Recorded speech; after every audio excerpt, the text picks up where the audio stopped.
This news is sponsored by Bright Future Academy, Bilaspur, Himachal Pradesh. और भारतीय दंड संहिता की धारा 420/120B के अंतर्गत एक एफआईआर संख्या 4/22 दर्ज करवाएगी। उन्होंने अपनी शिकायत में बताया कि श्री संजीव कुमार ने उन्हें आश्वस्त किया है कि वह 2.5 लाख में आगामी JOA का प्रश्न पत्र उपलब्ध करवाएगा। शिकायतकर्ता ने यह भी बताया कि दलाल संजय संजीव ने उसे विश्वास में लेते हुए बताया है कि उसने स्वयं भी 185 में से 170 अंक प्राप्त कर 185 से 170 अंक प्राप्त कर JOIT 2021 की परीक्षा उत्तीर्ण की है। यह सूचना मिलने पर पुलिस दल ने हिमाचल प्रदेश अधीनस्थ कर्मचारी चयन आयोग हमीरपुर की वरिष्ठ सहायिका श्रीमती उमा आजाद के घर पर छापामारी की,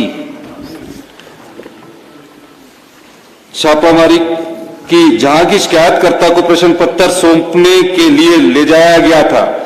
छापामारी के दौरान वहां से प्रश्न पत्र बरामद किए गए और 6 आरोपियों को उनके घरों में गिरफ्तार किया गया। ये तो 25 दिसंबर का जो प्रश्न पत्र था। उसके बाद के जो सबऑर्डिनेट सिलेक्शन में एग्जाम होने थे, जो अगले 25 दिसंबर के बाद जो और तिथियों की जो घोषणा थी, उसके तहत मैं कुछ जानकारियां आपको देना चाहता हूं।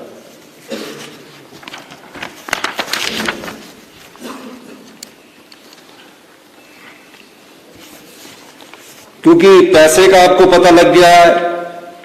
प्रश्न पत्रों के 3 सेट, जूनियर ऑडिटर, इसकी अभी तिथि एग्जाम की घोषित नहीं हुई थी। ये प्रश्न पत्र भी उनके घर से मिला। कंप्यूटर ऑपरेटर, इसका एग्जाम नए साल की 1 जनवरी 2023 को होना था। ये प्रश्न पत्र भी लीक हो चुका था, ये भी उसके घर से मिला। JOA-IT, ये भी उसके घर से मिला। 6,40,000 रुपया उनके घर से मिला। और ये कोई छोटी बात नहीं है कि जो सबऑर्डिनेट सिलेक्शन बोर्ड के कर्मचारी थे, जो भी था, वो सब शंका के दायरे में आ गए। और ये जो धंधा था पिछली भारतीय जनता पार्टी की सरकार से शुरू हुआ, उसको विस्तृत जानकारी प्राप्त की गई। सभी सूत्रों से पता किया गया तो कहा गया कि कई ऐसे जिनके रिजल्ट निकल चुके हैं, वो लोग भी चयनित हो गए। हमारी सरकार ने फैसला किया, गंभीर बात है, और इस दृष्टिकोण से हमने एक SIT का गठन किया जो पूरी छानबीन कर रही है। उसके बाद जब विश्वास ना रहे किसी संस्था पर, हमने फैसला किया कि जो भी सबऑर्डिनेट सिलेक्शन बोर्ड में भविष्य के जो पेपर लीक हुए हैं, एग्जाम हुए हैं, वो इस स्थिति में तो नहीं हो सकते जहां कर्मचारी सम्मिलित हो। उस दृष्टिकोण हमने पिछले कल फैसला किया कि सबऑर्डिनेट सिलेक्शन बोर्ड द्वारा जो भविष्य में जो भी अभी परीक्षाएं ली जानी थी या ली जानी है, उनको परीक्षाओं को तो आगे पोस्टपोन किया गया, लेकिन चयन कर्मचारी द्वारा जो परीक्षा ली जाएगी उस बोर्ड को हमने सस्पेंड कर दिया गया है और उन सबको SIT के दायरे में लाकर इंक्वायरी शुरू कर दी गई है। और जो आगे की परीक्षाएं होंगी, हम उस पर अध्ययन कर रहे हैं कि किस प्रकार से ट्रांसपेरेंट तरीके से हिमाचल के 14 लाख युवा है जो अपने मन में एक सरकारी नौकरी का सपना सुजोए रखते हैं, हमेशा सोचते हैं कि पढ़ लिख कर हमें सरकारी रोजगार मिलेगा। गरीब माँ बाप का भी एक सपना होता है कि उसका बेटा सरकारी नौकरी लग जाए, अपने बच्चे को कड़ी मेहनत से वो पढ़ाता है। हमारी सरकार का दृष्टिकोण बिल्कुल साफ है, आने वाले समय में पारदर्शी तरीके से नियुक्तियां हो, कोई भाई भतीजावाद ना हो, मेरिट को इग्नोर नहीं किया जाए, कोई रिश्तेदारी ना देखी जाए। बड़े दुख के साथ कहना पड़ता है कि पिछली 5 साल की भारतीय जनता पार्टी की सरकार ने अपनी आंखें मूंद रखी थी। अयोग्य उम्मीदवार चुने जा रहे थे, पेपर खरीदे जा रहे थे, पर भारतीय जनता पार्टी की पिछली सरकार के कान पर जूं नहीं रेंग रही थी। उदाहरण एक सामने आया, पुलिस भर्ती पेपर हुआ, मामला पता लगा कि पुलिस भर्ती पेपर लीक हो चुका है। उससे पहले भी एक मामला सामने आया, विधानसभा के पटल पर हमारे सदस्यों ने आवाज उठाई कि पेपर लीक हो चुका है, लेकिन भारतीय जनता पार्टी ने अगर आंखें मूंद ली है उस सरकार ने, तो ये हिमाचल की जनता के साथ भारतीय जनता पार्टी की सरकार ने हिमाचल के लाखों युवाओं के साथ बहुत बड़ा धोखा किया है। इस धोखे का जवाब भारतीय जनता पार्टी को देना पड़ेगा। 14 लाख युवा जो सरकार से आशा लगाए बैठे थे, उस आशा के अनुरूप उन्होंने कार्य नहीं किया है। इसलिए हमने फैसला किया है कि अगले 60 दिनों में पूरे भर्ती प्रक्रिया में पारदर्शिता लाई जाएगी और जो हम जो एग्जाम करवाएंगे वो पूरे पारदर्शिता तरीके से आगे लाएंगे।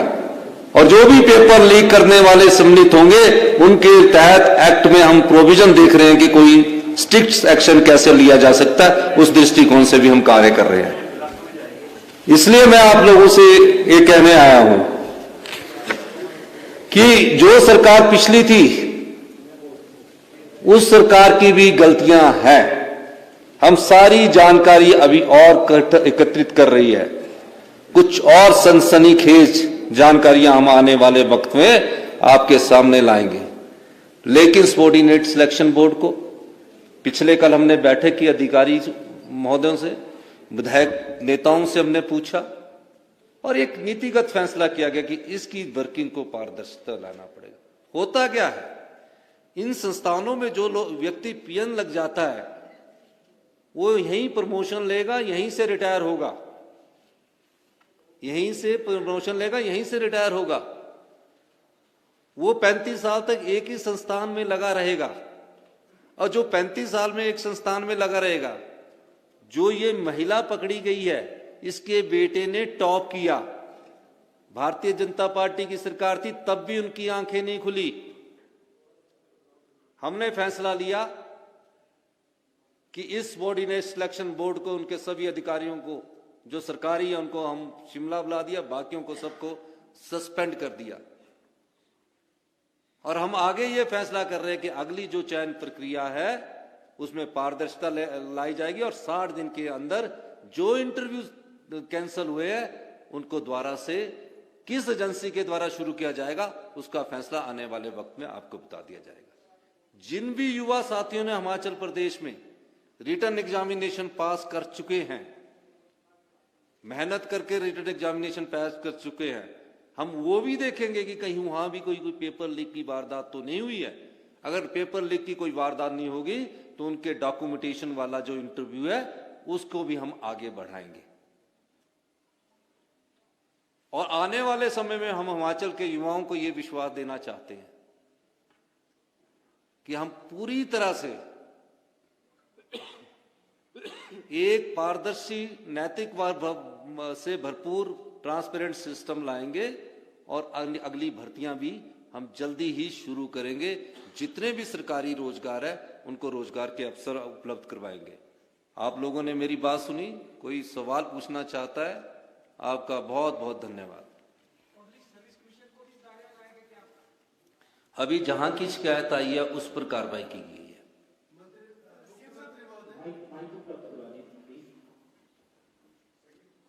मुख्यमंत्री महोदय, आपका जो ये फैसला है ये काफी सराहनीय बताया जा रहा है। आप लोग इसकी बहुत तारीफ करेंगे, लेकिन कल एक कॉन्फ्रेंस हुई जिसमें आपके नेता ने ये बयान दिया जब उनसे पूछा गया कि भ्रष्टाचार के मामले में जो चार्जशीट जो आपने जनता के सामने प्रस्तुत की थी, तो उसमें क्या आप कर रहे थे? उनका जवाब बड़ा हैरान कर देने वाला था। वो कह रहे थे कि अभी इस मामले ये हमारी अभी भ्रष्टाचार के जो भी मामले आएंगे, Congress party zero tolerance against corruption है, सब पर कार्रवाई की जाएगी। सर, ये जो आपने खासकर 60 दिन की बात की, थोड़ा सा इसको क्लैरिफाई करते हैं, क्योंकि जो बच्चे एग्जाम दे चुके हैं वो थोड़ा सा परेशान जरूर है कि हमारा रिजल्ट पर नहीं कर पाएगा। 60 डेज के अंदर आप इसको रिजल्ट आएगा उनका, या फिर 60 डेज लेंगे पूरी जांच की? जो बच्चे एग्जाम दे चुके हैं उनका परीक्षा परिणाम तो डॉक्यूमेंटेशंस पर है। किस प्रकार संस्था सबऑर्डिनेट सिलेक्शन बोर्ड लेगा, किस तरीके से लेगा, या पब्लिक सर्विस कमीशन लेगा, वो मॉडलिटीज तय की जा रही है। मेरा यह मानना है कि 25-30 दिन में हम सारी मॉडलिटीज तय कर। Bright Future Academy Bilaspur Himachal Pradesh या हिमाचल में होने वाली सभी प्रतियोगिताओं की तैयारी एक्सपीरियंस स्टाफ द्वारा करवाई जाती है, जैसे army, forest guard, JOIT, patwari, police sub inspector, railways, SSC, banking, army clerk, ITBP, CRPF, SSB, BSF, JBT, TGT, BED entrance, HP, SSC, panchayat secretary. Bilaspur का विश्वसनीय संस्थान जहां 250 से अधिक बच्चे शिक्षा ग्रहण कर अनेकों सरकारी विभागों में अपनी सेवाएं दे रहे हैं। साथ ही बच्चों को ट्यूशन क्लासेस भी दी जाती है। तो अगर आप भी सरकारी नौकरी पाने की अपने सपने को पूरा करना चाहते हैं तो बिलासपुर के सबसे विश्वसनीय संस्थान ब्राइट फ्यूचर अकेडमी से ही कोचिंग ग्रहण करें। पता DBTS building, 4th floor, near bus stand, Bilaspur, Himachal Pradesh. अधिक जानकारी के लिए संपर्क कर सकते हैं 8265033033 या फिर 8580759011 पर।